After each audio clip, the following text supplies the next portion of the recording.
आज लक्ष वेधून घेणाऱ्या 3 महत्त्वाच्या बातम्या आणि या बातम्यांवर आपल्या दिवसभर लक्ष कायम असणार आहे। पहिली लक्ष वेधून घेणारी मोठी बातमी ती म्हणजे माणिकराव कोकाटे यांच्या संदर्भातली।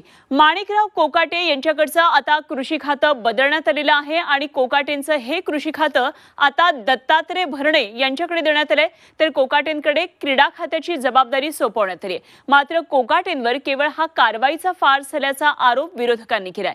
याबाबत आपण आणखी माहिती या बातमीपत्रामध्ये जाणून घेणार आहोत। दुसरी लक्ष वेधून घेणारी मोठी बातमी ती म्हणजे मनसेच्या शिबिराची।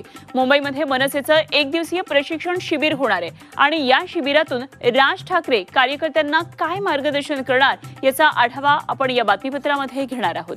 तिसरी महत्त्वाची लक्ष वेधून घेणारी बातमी ती म्हणजे सर्वसामान्यांसाठी यूपीआय वापरणाऱ्यांच्या कामासंदर्भातली। आजपासून यूपीआयचे नवीन नियम लागू झालेले आहेत आणि त्यामुळे जर तुम्ही यूपीआय वापरत असाल तर ही बातमी तुम्ही पाहायलाच पाहिजे। नियम तुम्हाला पाहायलाच हवेत। तेव्हा काय आहे ते नवे नियम या बातमीपत्रामध्ये आपण जाणून घेणार आहोत।